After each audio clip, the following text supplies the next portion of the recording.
Star Wars fans and Rule the Galaxy fans. Tonight, you are hearing from me, D-Doc, because Joe is currently enjoying himself in Italy.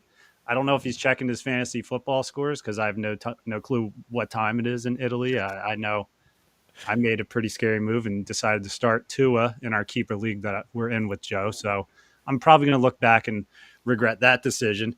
But we're here with two special guests tonight that Joe had set up, which I thought it was an awesome combo of two guys. So before we get to our guests, I'm going to go over to Alfie. Brent should be coming on a little bit later. Alfie, how are you doing? Doing good, man. We took a week off. Glad to be back. Let's talk some Star Wars. I had to say hello to Mark this evening from my daughter Azalea. She was bummed that she didn't get to meet Mr. Bread, as she calls him. And you used to be number one in our house as far as Netflix, but I hate to say that you dropped to number two. Oh, I K understand. K-pop Demon Hunters is Oh, yeah, it's come on real strong here lately. So if you got to lose a title, that's a good one to lose a title to. So, yes. Love it. Love it. Well, as you were talking to him, we have Marc Thompson on here, narrator of Star Wars books, voice actor. He does a ton of stuff. Great. I always enjoy seeing your stuff you post on Instagram as well. What's going on, Mark? not much. Thanks for having me back. Absolutely.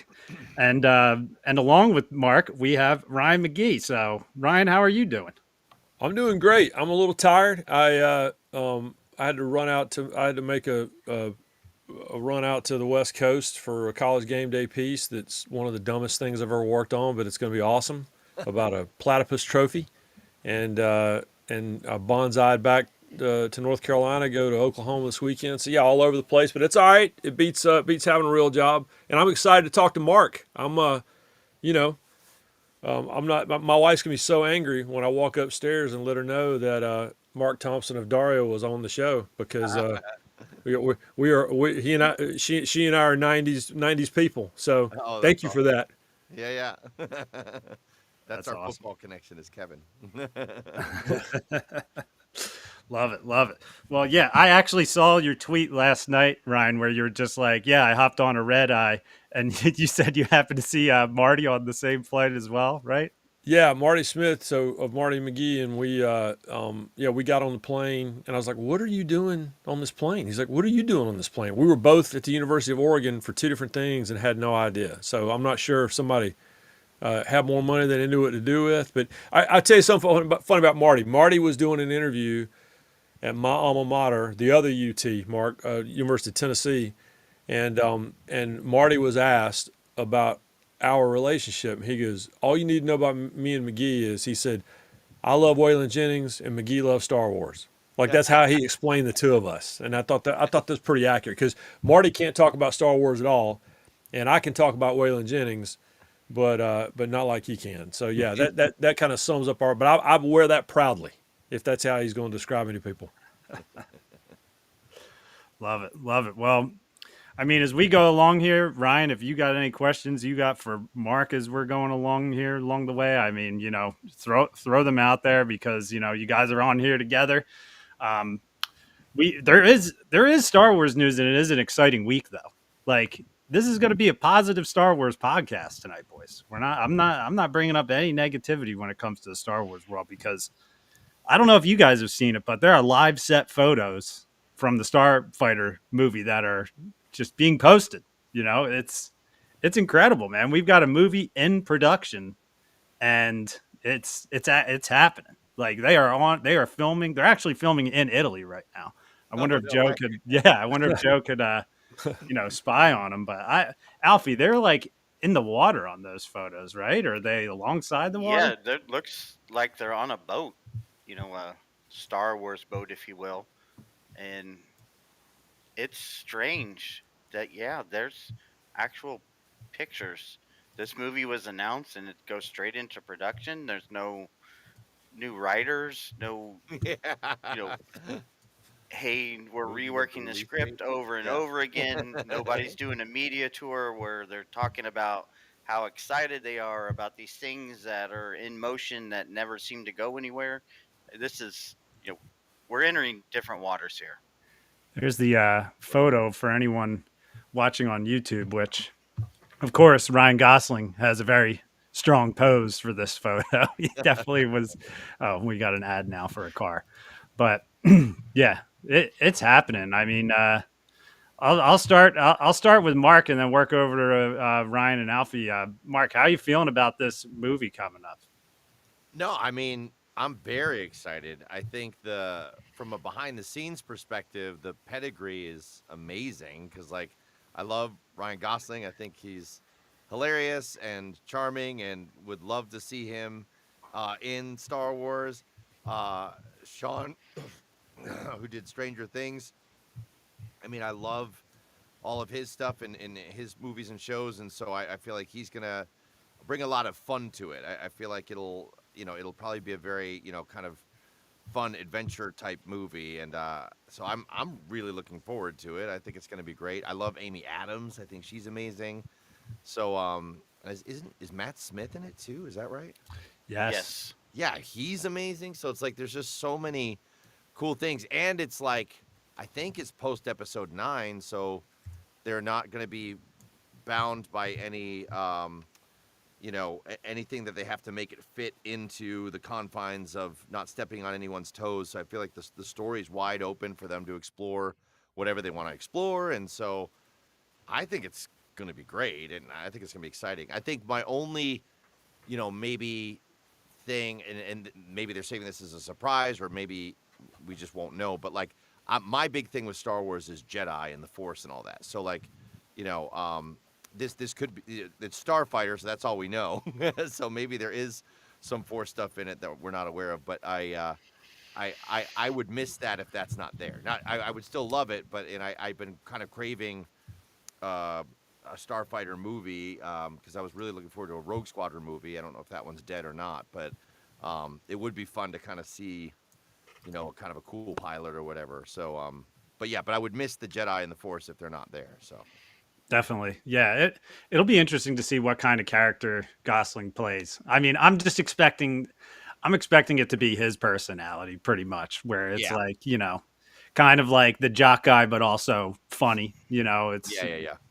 he's one of those dudes, and also, he might pique some interest in some people that might even not be the biggest Star Wars fans to go see this movie as well. So, Yeah. Ryan, what are your thoughts on it? Well, I think the way Mark feels about the Jedi and the Force is how I feel about ships. So Mm. I'm anxious because I'm a Starship guy. I am. I get to do that podcast for ESPN with Clinton Yates and Ardo Cal, and they both just know they can talk about fighting styles and they can talk about costumes. I'm talking about ships, and we call it the Galactic Garage. So I'm all in. So that's what I'm excited about. It's I mean, I'm in the house by myself. I'll be playing Star Wars Squadrons, despite the fact I haven't slept all week. I'll be doing that, probably before I go to bed tonight. Wow. I'm excited about it will be a more fleshed out storyline than just a guy, a starfighter.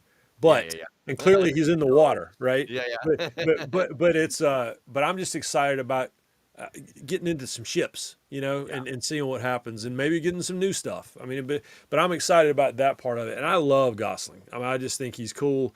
He's so clearly excited about it, and and he's of our generation, so it's like I feel like he's grown up with it. You can tell when he talks about it that he's a legit fan, and so yeah, I'm very excited. My favorite thing, and these are our people, and we love them and we hate them for the same reasons, but the internet reaction to that picture is exactly why these are the greatest fans in the world, because half of it is this is the coolest thing ever, and the other half is this Kevin Costner in Waterworld? And I'm like, all right, we'll take whatever. I'll take whatever reaction we get, but the overreaction to an out of context, Right. clearly behind the scenes picture. It wasn't a scene. It's just dudes on a barge or whatever. But the reaction to it is why I both love and hate our people. Right. I saw the same thing because it was funny because I just happened to be scrolling Instagram and I already follow it's Sean Levy, correct? The director, Yeah. Yep. Sean Yeah. Levy.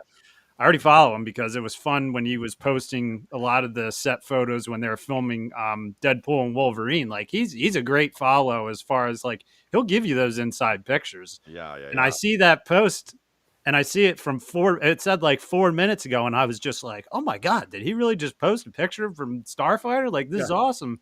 Which to me, I thought it looked like there were some kind of handles for a bike. So I wonder if there's some kind of bike that he's riding out onto the ocean at one Yeah, yeah, point yeah. or whatever.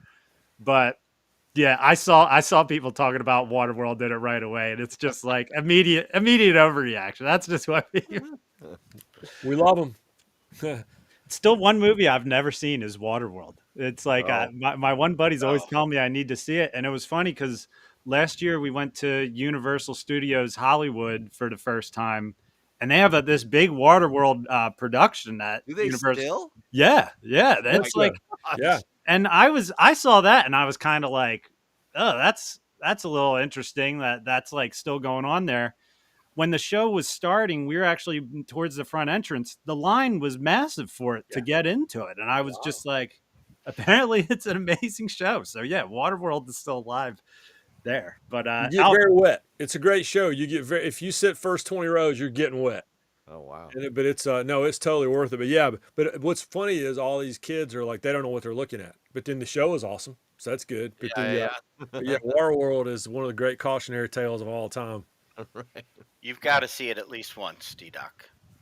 I will. My one It, buddy's always telling me I need to see it, so I got to watch it. So to nitpick the photo some more, do we think that Ryan Gosling is this guy's dad, or is that his son, or? no, I can expand on that a little bit. Oh, okay. He is. I don't know if he's hired. He's tasked somehow to protect this kid and to get Oh, him from point A to point B. have they released that information? I think that was in the synopsis at the Oh, wow. celebration, Okay, maybe. cool. And someone's after him. So All that right. was the big. I, I heard all the Water World comments today, and then I heard all the oh, we're going from Andor, the greatest thing that's ever been made, to another babysitting Oh, okay. tale. You know, and yes, it's all from over analyzing one single picture. Right, right, right. Um, I can tie both of your points together because the first thing I thought of when I saw this picture was Dash Rendar. He looks Ooh, to me like a live action Dash Rendar who ooh. flies a really cool ship, right? And I've said since this was announced, this movie will end with this kid being taken to Ray. Oh, neat. That'll be the end of the movie. Oh, that'd be And great. that, yes, I think it would be great too because then that would actually, in my opinion, help get the Ray movie made because it Right now, seems we to want me to like see.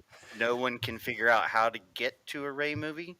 So Yeah. let's just skip all of that and you deliver this kid to her and hey, we'll start from there. Wow. Is there any speculation that this kid is the broom boy from episode 8? I think the age wouldn't line up as well because Okay. this think is 9 years after Oh, the yeah, I Rise think of you're right. Skywalker, so Yeah, that yeah, would yeah. be 12 years after the Last Jedi. Okay, you're right. But you're with me. I mean, you Yeah, yeah, instantly think this is a force sensitive kid that we've got to get to some sort of protection, right? yeah. Be Amy great. Adams is the mother, and she's going to pay Ryan Gosling to smuggle him off somewhere. Yeah, yeah. That'd be fun. Running away Which, from an evil Matt Smith. That's what I'm hoping right. for. But yeah, the cast is loaded for it. It's absolutely loaded. That's why I'm sitting here looking at it, and there's probably going to be some good surprises along the way. Like as Alfie's saying, with some callbacks to probably the sequel trilogy and shout outs to Well, the original stuff. I saw this picture, and so this guy is a starfighter of some sort, right? Which implies that he flies fast, correct? Probably. You would think so. And wasn't there a show about a resistance base on a water world where they Oh my raced a gosh, lot? you're right. Resistance, yes. Oh wow. Yeah, good pull. That's what Oh, you that's do, Alfie. cool. That's why I love you. That's Thank you. putting the pieces together. No, it's a great point. Like And I said, let's overanalyze one behind the scenes yeah, picture no, no, to no, no. But absolute you, death. Oh my gosh, that's cool. but this is why you're you though. You're putting pieces together that whether it happens or not, this is an awesome timeline as opposed to um, Waterworld. Now I'm trying to remember. Did you watch Resistance, Alfie? Because like, what did that base Like get the destroyed by the end? I can't remember.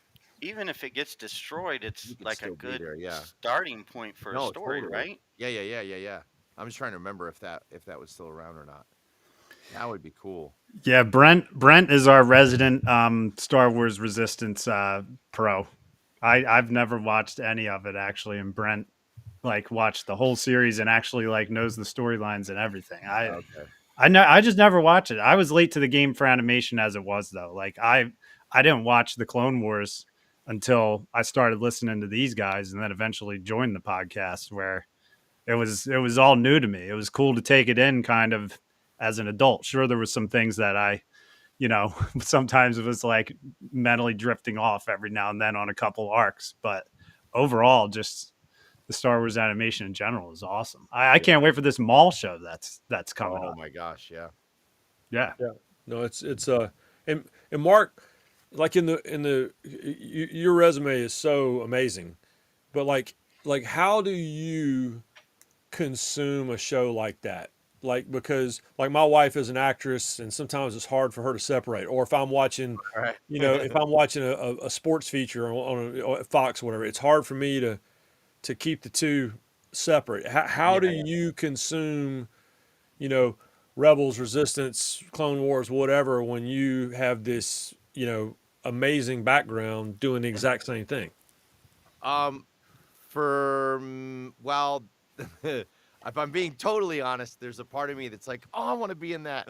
So like, Yeah, right. No, there's no, a little bit of 100%, envy. 100%. Um, but um, but for Star Wars, I'm able to pretty much get kind of swept up in my joy of it and my, just love of that universe. There's other franchises that I'm a fan of that I've become as I've gotten older a little bit nitpicky on, like, oh, that was bad writing, or why didn't they, include this thing? But like for the most part with Star Wars, I'm just like, you know, excited to kind of, see a new story or new details and stuff. With a little bit of envy of like, oh man, I wish I could be in that, or Yeah, and I feel like I feel, and maybe I'm wrong, but I feel like there's compared to some other shows, I feel like they're a little tighter on the continuity stuff, and that they're a little bit better about making sure that there's no major contradictions, or if there are, there's a story reason behind it, and I'm sure somebody will contradict me here, but I my nerdy nitpicky stuff, I feel like I'm still able to enjoy everything, and they seem to kind of seamlessly still fit together. So yeah. No, my wife, is taping auditions all the time, and we'll watch something and she'll be like, "Why didn't I get that? Or why didn't I hear yeah, about that?" So no, no, I know exactly. But yeah. I've gotten to know Ashley Eckstein just a little bit through Oh through yeah, stuff, and but I've talked to her about that, about yeah, watching animation because it's a completely different style of performing, isn't it? I mean, yeah, versus yeah. first and everything. And I'm fascinated by it. Yeah, I mean, every once in a while, I might hear a line reading and feel like, oh, it doesn't sound like those two characters are talking to each other, or maybe they weren't aware how that actor was going to read that line, and then that Right. response doesn't quite match up. So real nitpicky stuff. But for the most part, I just get swept up in it all. So Yeah. Sorry, I got slightly distracted. Yeah. I was reading the comment section. Definitely meant to say Palpatine is what I'm pretty sure, but um, yeah. Uh, so we have this mall show coming up, but also we have the Mandalorian movie coming up as well, which that's just been like that movie's coming out this year. It's like it's wait, coming out in 2026, right, Alfie? six, May 26th. yeah, I, If I'm yeah. Yes. I feel Yeah, like this is the longest we've had to you threw wait. me when you said this year because I was like, Yeah, no, it's still yeah. 2025. But Yeah, but I yes, mean, yeah, yeah, it's I get 20. what you're Like saying. Yeah, 12 months. Yeah. Crazily enough, 2020. Crazily enough, 2025 is almost coming to an end already. It's like you Yeah. snap your fingers. I was just in. We actually just went on a vacation to Disney World 2 weeks ago. So I was like sweating my ass off in Disney World 2 weeks ago, and now the leaves are starting to change here, and it's like people are ready to start putting out Halloween decorations. That's why it's like this Mandalorian movie release is going to be here before you know it this year. So, wasn't there rumors we were going to get a trailer for it today? there, I yeah, I saw quite a few rumors yesterday, and then this morning, I don't know what happened. There was made it seem like there was going to be a big Disney dump of trailers today. I don't know if something was going on to where they would release like the Zootopia 2 and the Mandalorian, and I think the other one I kept seeing was Tron, but yeah, nothing ended up coming out today. And yeah, we have a picture from Starfighter, and we still don't have anything officially released from the Mandalorian. I think the one picture of Pedro Pascal was an official release, but I'd have to go back and look. All the stills are that you've seen have not been released by Lucasfilm. They've all been HD upgraded screenshots from the Celebration trailer, which was like a year ago. Yeah. I have something off topic that you just made me think of that I had a good laugh the other morning. And this will be 2 minutes, but we went to Disney. We were going to go on the Tron roller coaster. There was a power outage in all four parks of Disney while I was there. It was like Oh, you were crazy. there then? Oh my Yeah. gosh, yeah, that was crazy. Yeah, it was like every ride was down, which Tron was the last. My son like conquered his fears on this trip. He went on the Guardians of the Galaxy roller coaster, he went on Expedition Everest, and Tron was like our last box to check off, and we were at Tron when everything lost power. We were in line for it. So, he's like been thinking about Tron since we got home. Well, the other day he's home from school and he gets up at like 6 o'clock in the morning. He's like, I watched the Tron movie the other day. I was like, oh, did you like it? And I was like talking about stuff because I was thinking he must have watched the newer one with Jeff Bridges, but he watched the original Tron movie Oh, from wow. like the 80s. Yeah. Yeah. He's like, because I showed him, I was like, you watched this one? He's like, no, I watched one from 1980 something or whatever, which I've never even seen. Oh, wow. So and that's where it all started. Was Tron based on a book before that movie came out? Are you guys familiar with that at all, or was that just a It, creation for the it movie? wasn't based on a book. It was an original idea. And all right, so I'm old, right? So I saw it in the theater, and they rolled that thing out, with the stand up, video game console, and the movie at the same time. And the original Tron, and I'm not, as a proud employee of the Walt Disney Company, I'm not nobody's going to be surprised when I say this. It's technologically amazing, Yeah. the idea of the story is amazing. The movie's not super great, and some might argue the same thing with Legacy, but visually it was so much different than anything we'd ever seen before. And the video game itself wasn't great. You had a choice in between four different games, and two of them were good, and the other two you just kind of had to get through to get to the next level. But it was crazy what that was, and it dropped right in the middle of this. Again, I'm OG, so Star Wars comes out in '77, and for the next 10 years, everything's trying to do sci-fi. And prior to that, we didn't have any sci-fi, Wow. and Yeah. so Tron was kind of the next, that was part of that group. But it was it's fun to watch. It's interesting listening to Jeff Bridges talk about it too, talking about the experience of the first two movies, and I'm glad he's back for the third one too. But the ride's pretty cool, right? Did Oh you get? yeah, Yeah, the ride's amazing, and this Aries overlay they did is supposed to be great when they're doing it at night. But I haven't. I'm hoping to sneak down there to Orlando before they take that overlay away. That's one of the movies from that era that I just do not understand. It is. I have tried to watch that since I was a little kid, Yep. and it's just never. clicked with me, I guess.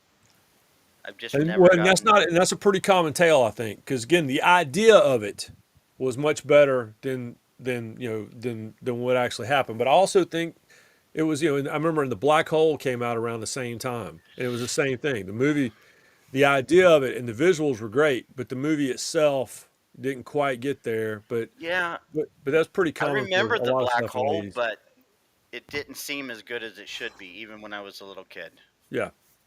And the biggest, I guess, memory of the black hole for me was just that those were the toys you got from, your aunt that you only saw at Christmas, who, thought they were Star Wars She's like, guys. this is the Millennium, this is that Falcon thing, right? You're like, no, Yeah, but thank yeah, you, you're but with thank me. you, yeah.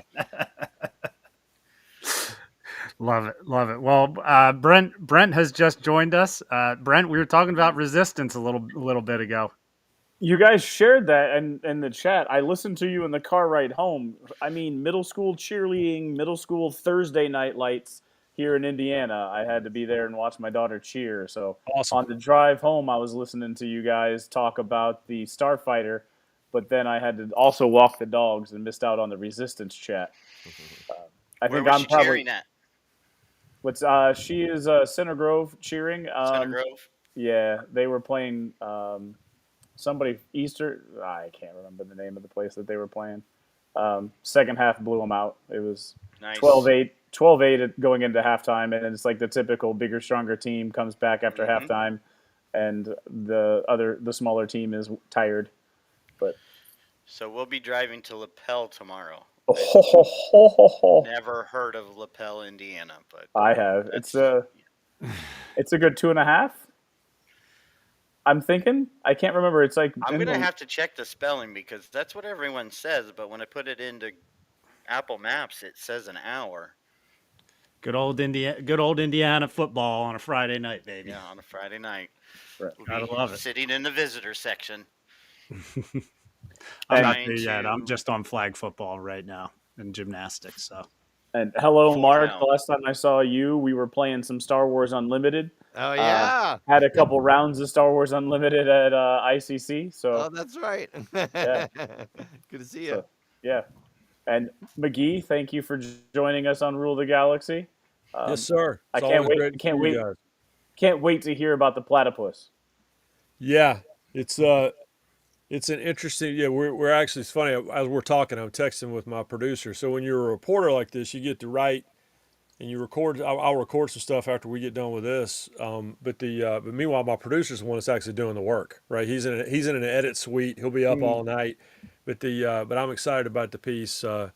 Yeah, I love about college football, college sports in general is just it's weird. Like give me the weird stuff. And when we found out that there was this lost platypus trophy that this guy made in the '60s, I was like, all right, that's my type of journalism. So I'm all I for like it. I like the sound of that. While you're on that topic, Ryan, and tell us what you can with this. You don't have to go into too much detail, but I was thinking about it when I saw your tweet about you being on the red eye. I was thinking to myself, I'm like, I wonder how his schedule works for a season, like how much flexibility you leave or like what's planned like weeks in advance, like you're going to be here, but like is there stuff you find where you're like, we're gonna switch? Like, is it kind of like a fluid situation for you when you're in like college football season, or like is it like 50% planned out? Like, how does that kind of work? If you could give us a look into that. It's kind of like they used to say about Mike Tyson. He said everybody has a plan until they get punched in the face, and we always go into the college football season with a great plan, and then by the time we get to about week 2, we're all just barely hanging on to the back, and we stay there until the end of the season. Like for example, I found out I was going to Portland on Sunday and got on a plane Monday night, right? And so now you have this Jenga puzzle of a schedule, and you got to take this piece and put it here, and take this piece and put it there, and just hope it doesn't fall over. So this time of year is nuts. I mean, it's just, there are no days off. But that being said, I'm not ever going to complain because my dream was to get paid to go to games as a kid. I would say I just want to get paid to go to sporting events, and knock on wood, you know, they still pay me in American dollars, guys. So, but to answer your question, it is very fluid. and it changes depending on what's going on. I kind of have a rough schedule. All right, this is what like I always leave on Friday morning to go do Marty McGee somewhere on Sunday or Saturday. Usually get back Saturday night. Try to protect Sunday to sleep, and then the rest of the week is just on. So, but it's very very reactionary. But it's kind of like coach a football team. You have a plan, but then once you get into the game and things start shifting, that plan has to change. But again, it's a good gig to have. Nice. Go ahead, Brent. Yeah. So as I was thinking about this, I was wondering about Mark because I wanted to, with all of the stuff that you do in planning, I also want to ask you about the new voice from the new book. I hear there's a Wanda Sykes Yeah. voice that has taken over, and it's always good to hear and listen to those. So, Yeah. where are you at with your plan and what you got going on? Anything Star Wars pipeline wise that you can kind of give nuggets of wisdom about? Yeah, I mean, the book you're talking about is Sanctuary, and it was a Bad Batch Yeah. novel. And it kind of, I think I want to say it's between season 2 and 3 or something like that. Sophie was in there and a bunch of them and stuff. So yeah, so that was a challenge. um, and then So where did you? Oh, sorry, where did you find the Wanda Sykes voice? Like, I just listened. how did you create it? Or are you just a mimic and you try to just mimic I it? just tried to get as close as I could. I knew I was not going to get, as close as I needed to, but if that's the character in the book, then I got to try to do it. So, but then right now I'm actually in the middle of recording a new one. I think this has been announced, so I think I'm allowed to talk about this. But I'm recording Master of Evil right now, which is a Vader book by Wow. Adam Christopher, and it's really interesting. Like I can't get into it, but it's much different than any book I've ever done before, and it's really really cool. So like I think, like Kevin and I, the director, were talking about it as we're recording it, and we're really liking it. Like it's really coming together pretty nicely. So it's a really interesting story. So How I'm really curious about your process with that because like I've done one book on I've recorded one book of my own. It was oh about a yeah, minor league baseball book I wrote a couple years ago, and I went into it thinking, well, I do VOs every day for TV. This is right, going to be easy. yeah, And Mark, it kicked my butt. I thought it was going to take 2 days, and it took a week. It just was so yeah, exhausting, and it was just me reading my own stuff. yeah.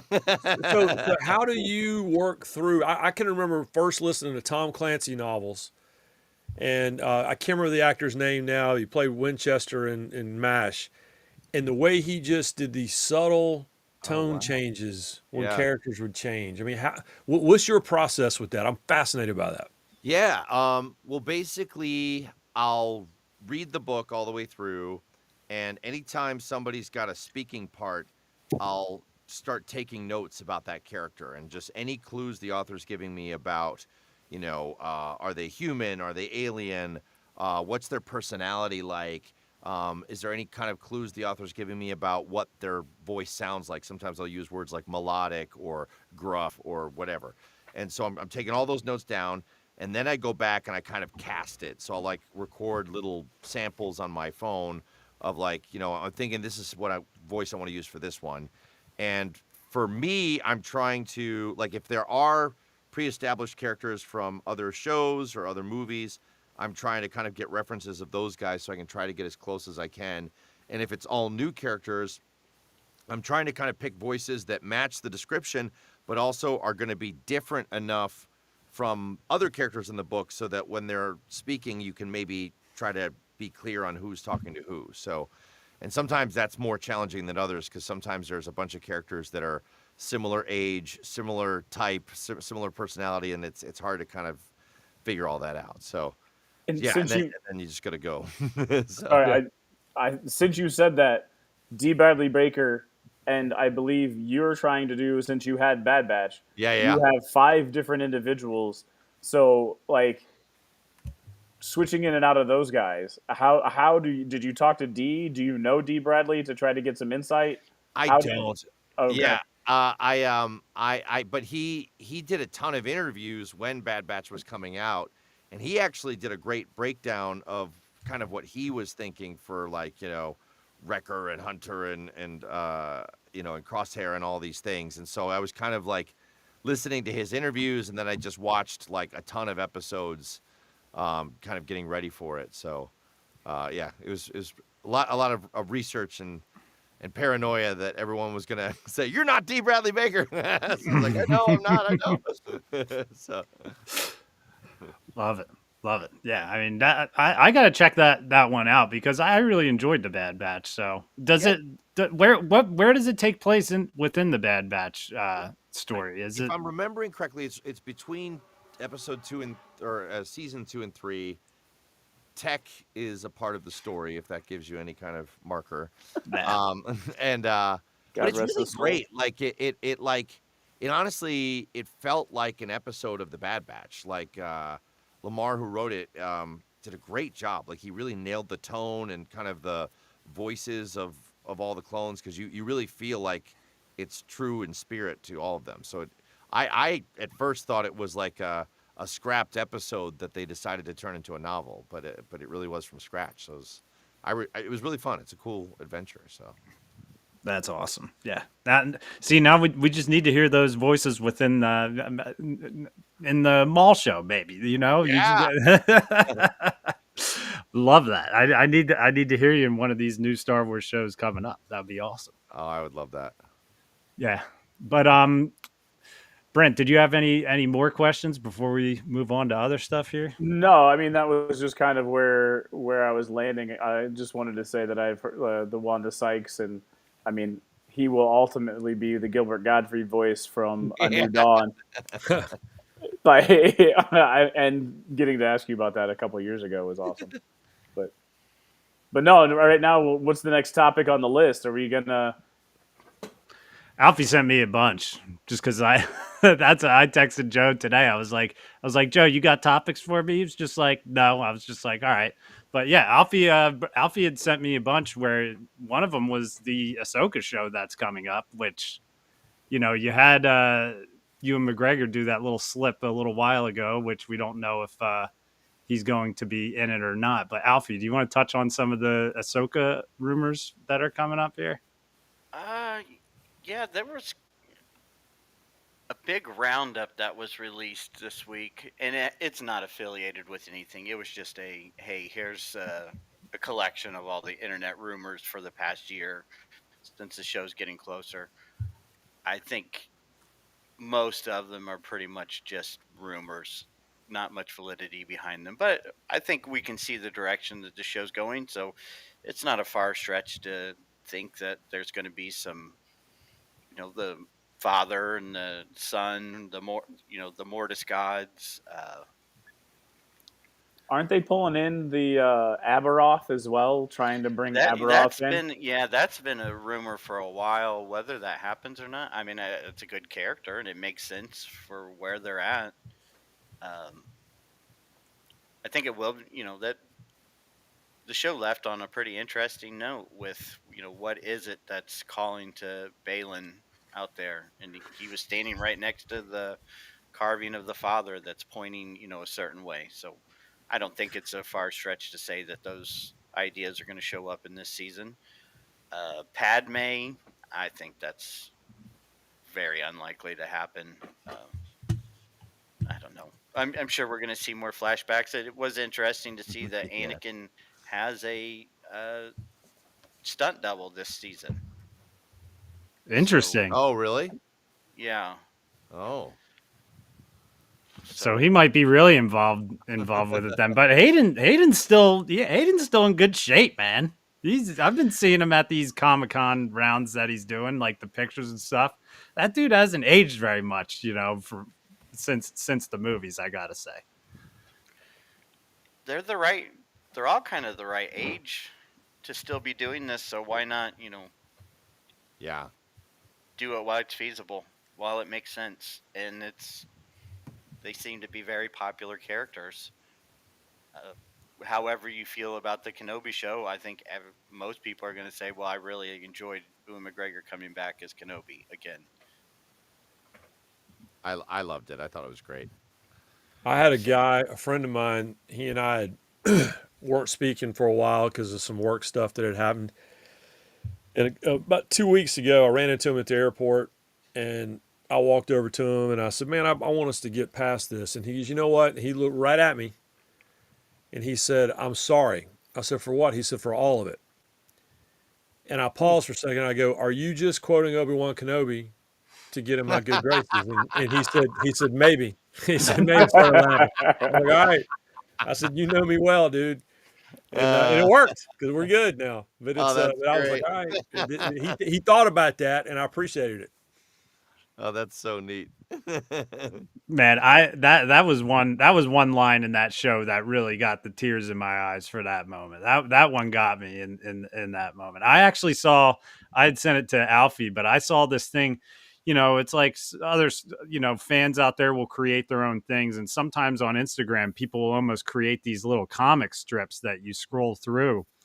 And it was this comic strip of Obi-Wan, and it was like Anakin saying like, "Thanks for watching him. I'm here to get him now." And like Obi-Wan's like, "You're not supposed to know where he is." And Anakin's just like, "What do you mean I'm not supposed to know where my only son is?" And then it like goes through Anakin like transforming kind of into like burned Anakin. And then like the last picture is Obi-Wan like waking up from a dream with his lightsaber out. And Oh, it's wow. like, fans really do make some cool stuff story wise where it's like you can just scroll through something like that on Instagram that someone scribbled on some paper, and it's like, man, it's like you feel that connection with these characters. That's why I'm excited because this Ahsoka show with them messing around with the world between worlds, they can kind of do a little bit of whatever they want with Yeah, it. yeah, yeah. Brent gets frustrated with it, but Oh, you don't like the world between worlds? I think it's lazy writing, potentially, if you use it to try to do the retcon thing. Oh, okay, okay. That's where it comes from. That's where my heavy sigh comes from. I want like, yeah, you got to just let the art live, let it live. You might like it, you might not like it, but the fact that the world between worlds exists as a potential way to erase something or change the future, change the past, Mm, I don't like that part of it. okay. Um, I was nervous of how was going to use it, but in the Ahsoka show, it was a fantastic use of the world between worlds Agreed. because they both fell into it, right? And she went through a growth and she kind of went from Gandalf the Grey to Gandalf the White coming out of it. The tomb or whatever from Joseph Campbell's hero's journey. There's all of that stuff that was wrapped into the way that they use the world between worlds in Ahsoka 1. I just, if you're gonna do that, I feel like it's a lazy plot device. I would like to see a little bit more like time and effort into it. I'm worried about all of that and all of the social media and all of the people talking about it. That's where it comes from. Yeah, yeah. Yeah, you're always worried about what people talk about. They've never used it that way, though. The whole premise of the world between worlds is that you can't change the past. Well, so the one time that they did use it in Rebels was Ezra goes back to the fight between Ahsoka and Vader and pulls Ahsoka out. Right, but only after he is shown that he can't save his parents and he can't save Kanan first. Kind of have to remember that part. And then, yes, he does save Well, Ahsoka, but he doesn't necessarily change anything by saving Ahsoka. this is one of those like is it one of those like paradoxes where it's like this was always meant to be and it was always Right, yeah. because Thought it was Vader survives and she survives. The temple is destroyed Right. and they both walk away. But first, he first went That's back to true. try to change the course of his parents, and then Canaan, and he couldn't. Was basically shown that that was futile. There wasn't anything he could do to change those outcomes. That part of it was lost on me, and so if that is what was in the world between worlds, I missed that aspect that he couldn't change the past. I just also know that the talk online is where it came from. Right? Yeah, it's always the talk online. Oh, she could save Kylo Ren. I mean, I've read that a million times, or not Kylo Ren, but Ben Solo. Right. Hey, That's it's like the been big. That's the big Tumblr, fan fiction deal is that she saves Ben Solo and he falls in love with Rey and all that Um, stuff. Ryan, did you have a Tumblr reference on your bingo card for tonight? Because I think I don't know if D-Doc even knows Tumblr. I think you have to be of a certain age to even Yeah. know. No, Like, I did that thought predated about Reddit? my 21-year-old daughter that I made a if I make a reference that that is the world between worlds of cool, and all of a sudden she will call me out on it. Yeah, no, I said something about I said something about seeing something on Tumblr one time, and she was like, "Okay, stop." You know, she's like, "I'll let you have a Yahoo email address, but you have to stop with the rest." I'm like, "All right." So that's fair. So yeah, no, she's my and so my it's good having a daughter that age. When and I've talked to you guys about this before, talking about like the sequels and all that. It's interesting experiencing those things with someone from her generation because their take on it is totally different than us. They're looking for the totally different types of movies to whatever. But it's like that too. With me, I'll be at the Indy 500 and some young woman will walk by with 47 cameras following her, and I'll take a picture and send it to my daughter and go, "Who is this?" "Oh my God, Dad, she has 70 million, Instagram followers." I'm like, "Great. Didn't know that." She wasn't on Tumblr. So how would I know that, right? Sorry, Alfie. I just like when I heard Tumblr, I just had a It's Yeah. reaction. okay. No, I no, got no. MySpace thrown at me yesterday. Yeah. Yeah. I was around for MySpace. That's one Yeah. thing because I had to deal with that was in the heat of high school for me. And if I ever changed my top 8 friends or whatever, man, that was a tough time socially in high school Yeah. because whoever's people's top friends were and Yeah. they had them numbered, man, that would cause problems all Yep. the time. So Yeah. Yeah. yeah, Yeah. that Ryan, go ahead. Ryan, does your daughter like the sequel trilogy? She does. It's funny. I mean, she feels the same way about the ending that I think most people do. But but it was interesting sitting with her because she would. So when I'm trying to think what year was Force Awakens? 2015, I think. Yeah. So my daughter was 11. Oh, that's awesome! Wow. Right. And so sitting with her, and she to this day adores Ray, like Oh, that's because great. that's her. I mean, that's her. That's her Luke Skywalker. Yeah, yeah, yeah. And so it was really interesting experience. I think it helped me experience that with her That's awesome. because the look on her face watching these things was because I remember going to see Rogue One with her and she liked it, but she would have been what 12, Uh huh. and so it didn't affect her the way that it affected me because that's an OG sequel. Yeah. And so it was an interesting experiencing the sequel trilogy with her and experiencing all these things with her because like I go to Skeleton Crew, right? Skeleton Crew was a throwback 80s cul-de-sac show for me, Yeah. but it also was kind of a fun, new age kind of show for her. And so the coolest part about the new stuff is that I have gotten to experience it with her as That's opposed to, just throwing in the DVD and hoping that she likes it of whatever, right? And so it's really been interesting watching it through the prism of her because she convinces me to take a deeper look and quite honestly a more fair look at newer characters than I probably would if it had just been 50-year-old me sitting in the theater by myself, right? Yeah, yeah, And, yeah. and so that's been fun. That's cool. Yeah, I agree. I agree with that point from Ryan. It's like it's been really nice to kind of get to experience with them doing the re-releases and going back to theaters and seeing them with my son. Like Skeleton Crew was a family watch show for us, where it was like my 2 daughters and my son, my wife, we all watched it together. So it was cool because that was like the first like family Star Wars show that we all watched from episode 1 all the way through, and it was funny to hear. Like even my daughter who in my basement, I have Star Wars Legos everywhere. So my kids Yeah. are used to seeing Star Wars stuff, but like as far as watching it, they don't always do it. And getting to I saw the Revenge of the Sith re-release with my son, and like I've caught him up on stuff. Like me and him have watched stuff at home, but seeing Revenge of the Sith with him and seeing his like emotional reaction to how it ended, and you can kind of feel that through your kids, and it does change the way you feel about things when you're watching them. And it was like, I remember leaving the theater for Revenge of the Sith. I don't know how many times I've seen it, but when I just saw it for this recent anniversary, I felt like crap for like 24 hours after watching it.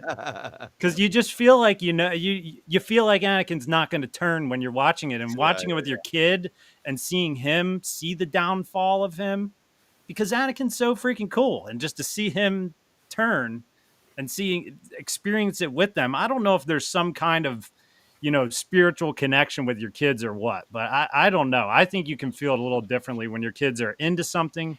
It can kind of connect with you as well. So, I can definitely see that. There's going to be new runs of Star Wars that they'll probably be at that 11 or 12-year-old range that I'll get to see what that experience is like for me on my end once they get there. What did your son say at the end of Rogue One when you were driving home?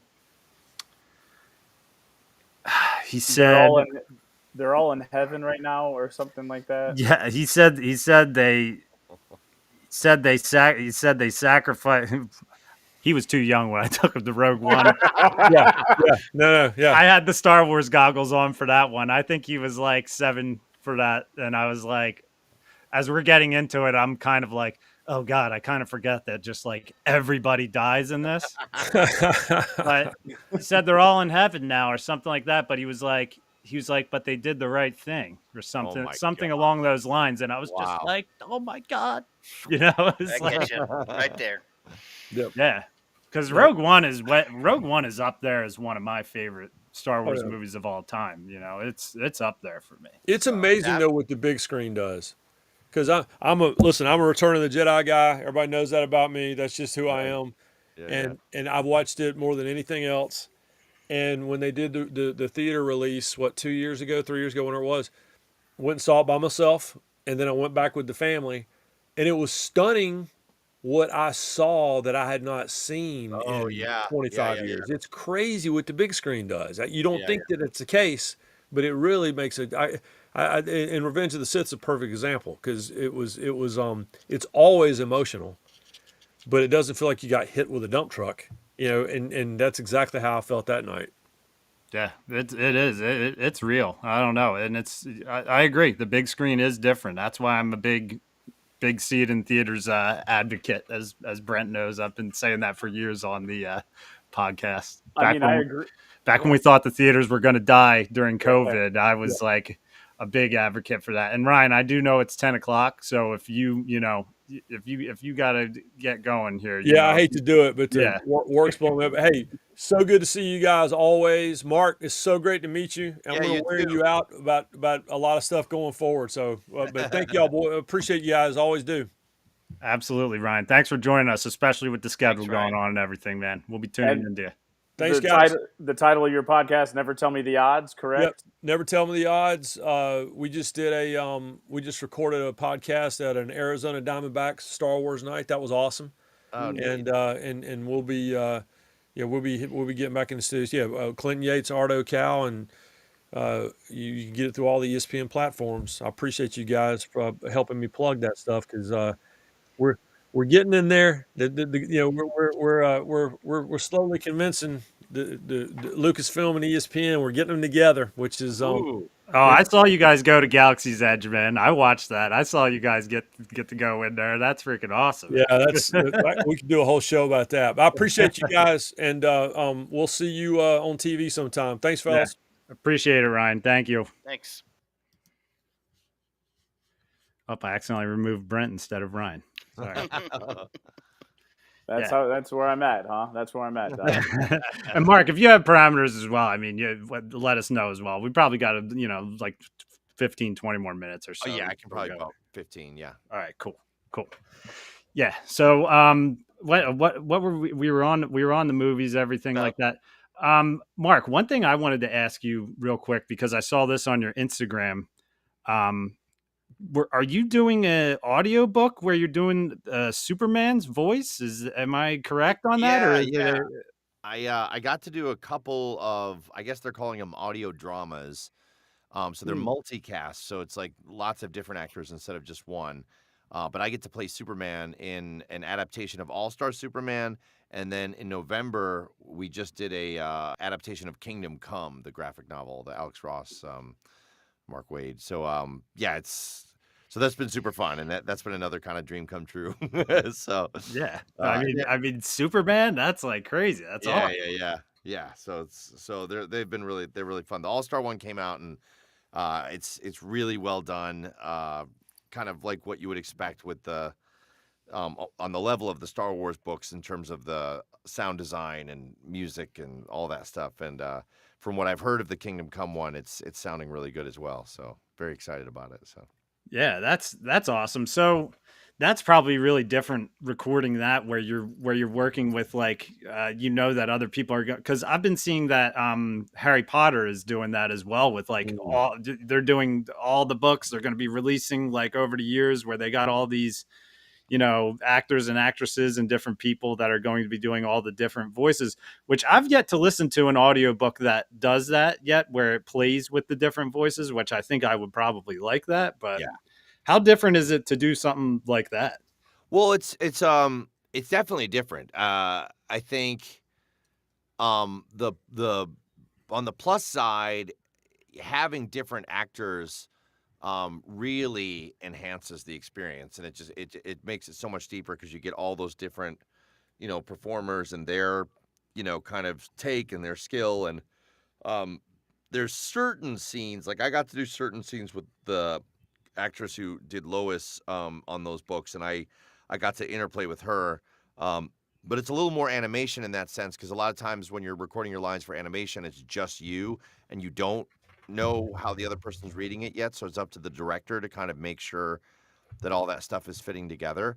Um, so, but you also get to maybe pay a little bit more attention to your character's arc since you're just playing one character, and you get to be a little bit more in tune emotionally to what they go through in this particular story, and you're a little bit more locked in as opposed to when you're trying to keep the whole story in check and kind of think about everybody's arc and all that stuff. So yeah, it's different. It's very, very fun. You get to be maybe a little bit more detailed or a little bit more um precious about things because you're just focused on your part of it. So Is this a whole group recording together in like the same studio, or are you guys all solo home recording, sending it in and letting them cut it together? yeah, we were being directed, but all separate. I think there Okay. may have been a couple because I'm in Austin now.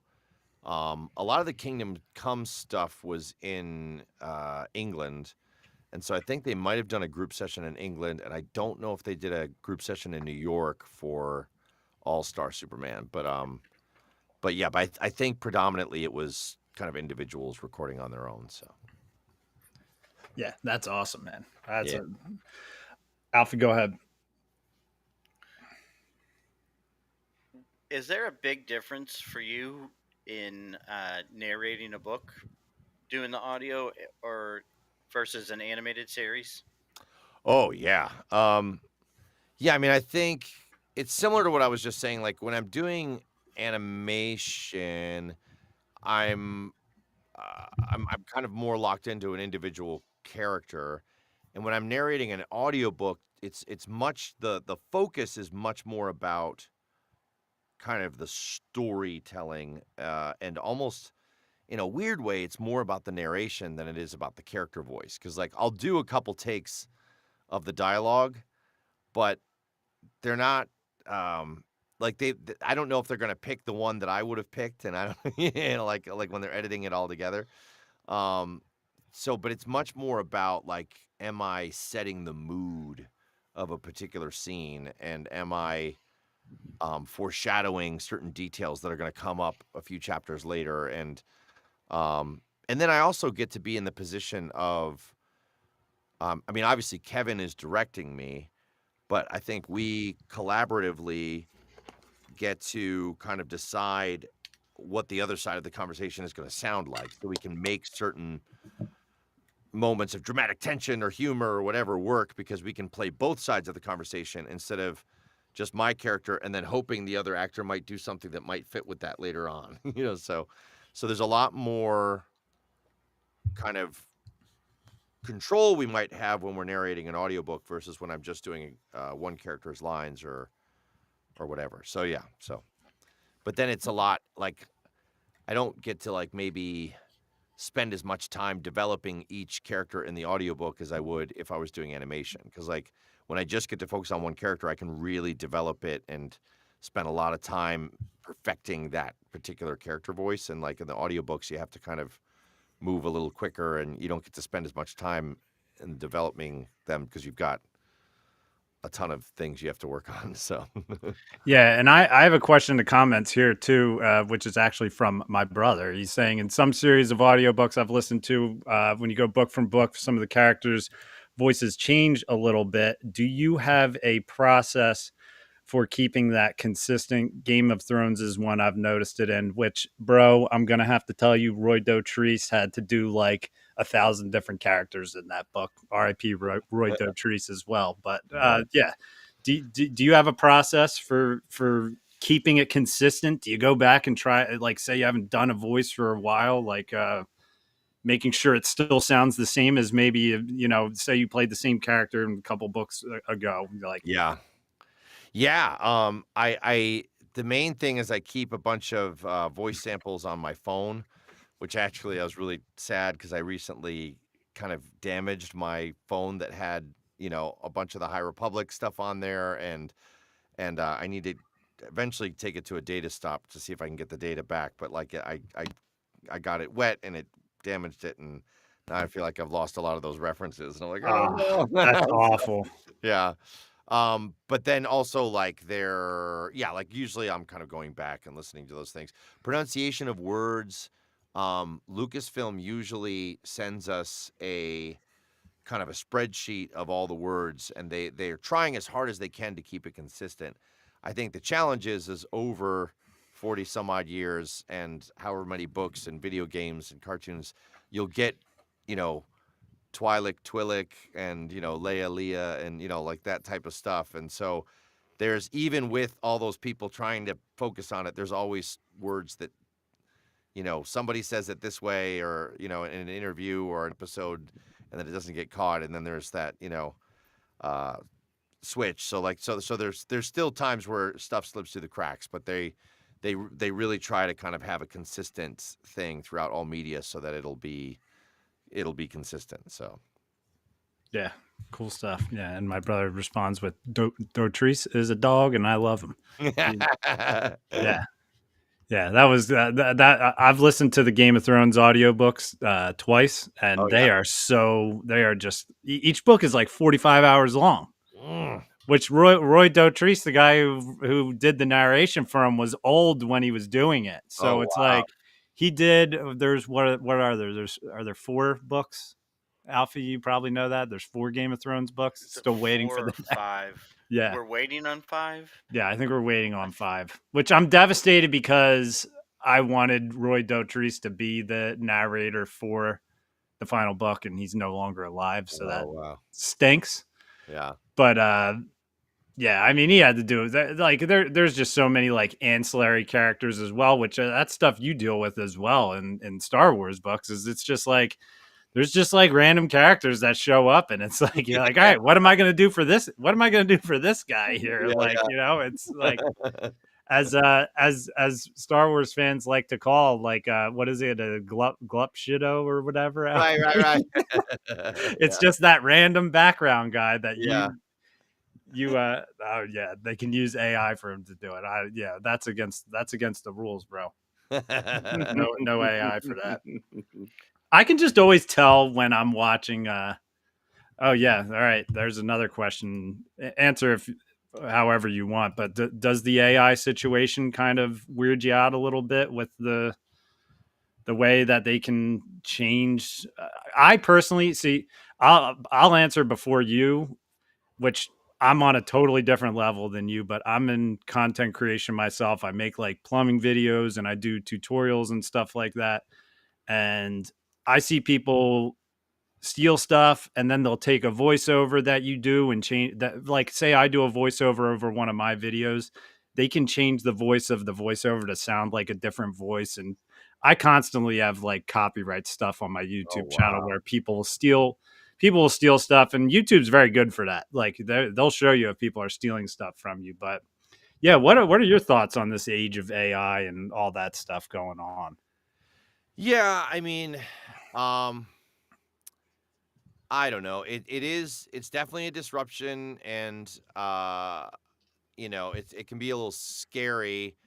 Um, but I also acknowledge that, it's a tool, and it's kind of like, if I'm a horse and buggy driver and a steam engine comes along, am I gonna try to stop steam engines from being built because it inconveniences me? Like I see that there's probably some balance. I think in terms of performing, I think the solution is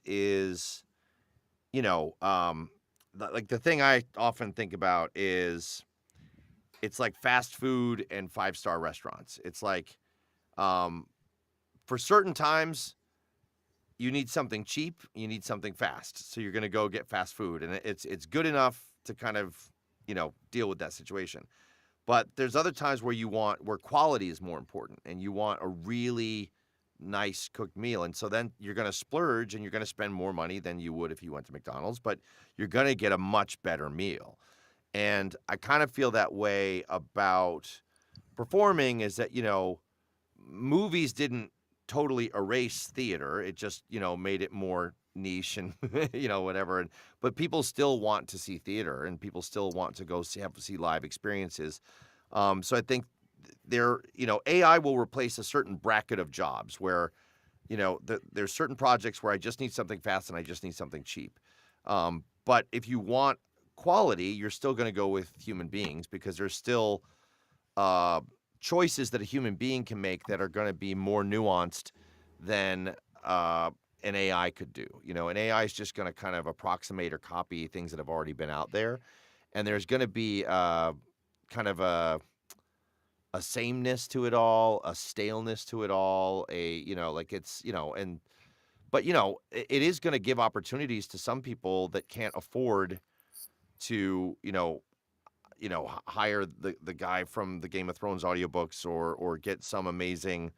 They can't afford to do the full production with the high quality, so it'll give an opportunity to some of those people to maybe get something out there that they wouldn't otherwise be able to. So I can kind of see both sides of it, but I think I think the way to fight it is just to keep being uh, is from a quality perspective. If you're like an artist or a performer or a writer, if you know if you focus on the quality of what you do, that will consistently outshine what this tool is going to be able to do. Because at the end of the even using those tools, it still takes creative decisions to know what prompt am I going to give it, and that's what you bring to the table, is all that creativity. So if you continue to focus on the quality, I think there still will be an audience for you. Um, but it is presenting challenges, and I get it, and so Yeah. Yeah, I mean, I'll always choose to, if ever I were to see that something's done by AI, I'm going to choose to listen to a person Mhm. over AI, 10 out of 10 times. Alfie, what were you going to say? I was going to say, I agree with you. I don't think it's going to replace, but I think it could be I think it's a very good tool for, like you said, people who don't have access to things, but have really good ideas. Yeah, So it's a very good visualization, like, hey, this is my idea and this is what it could be. yeah, And making like that 5 minute Luke Skywalker talking to Darth Bane video with AI. I don't want to watch that like itself, but yeah, I think that is like a really good visual of, hey, this is a good idea. yeah, Let's expand on this. yeah, yeah, yeah. Yeah. I think And it could see it having a lot of benefits to people in, like, like when we had Mark Anthony Austin on, like pre-visualization. This is what kind of I want to see. This is rough. Let's work on this, and we can go from here. Yeah. Which he was just an awesome guest. If you guys get a chance to go back to listen to that podcast with Mark Anthony Austin, he obviously got to wear the Boba Fett suit in Star Wars: A New Hope reshoots. But I mean, his art and his stories about the pre-visualization on movies is just so cool. He was doing the pre-visualization for the Disney dinosaur movie. Mark, Oh wow. if you saw Dinosaur, remember that was Yeah. like crazy, that was crazy animation at the time. And No, he was lead designer on the lead character, I yeah, believe as well. So yeah, Aladar, I believe Aladar is the name of the character. Yeah. He was part of crafting the look of Aladar, and so he kind of was doing Aladar for that movie. Wow. That's cool. yeah. He has Yeah. videos of like how they were doing the muscles of them, and at that time it was like the CGI was just on, now it's like CGI is on a different level. But even going back to the AI conversation, it's like I still love to see practical effects in movies. Yeah. Oh yeah. Yeah. Like Yeah, I go to Disney World and I love to see the animatronics that they have at Yeah. Disney World. Like I went on the Carousel of Progress for the first time. Oh wow. I don't know if For you the guys. first time? Yes, I've never been on the Carousel of Progress Oh wow. because usually we're on a blitz at Disney, and it Yeah. was like the first time I was there for like a week where it was like I'm gonna get to go on everything here now. Where it's like I have time to do the stuff. We got the park hoppers and stuff. Where it's like that Carousel of Progress ride. I'm sitting there and I'm like I just love looking at all of these animatronics and knowing the work that was like not only the story that they're telling, but just the work and the design and the how the people came up with this stuff. And just like I don't know, it's kind of like Walt's like vision. You look at you look at Walt Disney's vision; it was insane, like of what he wanted to do. Yeah. Yeah. Like it's crazy, and he pulled it off. That's why every time I have a blast every time I'm there, dude. I've become full on Disney adult. I'm going with my kids, but I do not care at all that I have because I just think it's literally like a construction marvel, in my opinion, to be there and see this world that they've built and how it just is its own. It is its own world, and it Yeah. flows, and it has all these means of transportation, water, monorail, like buses. It's insane, and it's like I don't know. That's where it comes down to. It's like I feel like the person will always be like obviously people made AI, and AI is technically based off of us, but I just don't know if it'll ever be able to replace what people are able to make. Yeah. I It's think. like Go you ahead, watch Alfie. that. I don't know. It's like 2 or 3 minute long. The Battle of Coruscant. I don't know if you've seen it or not.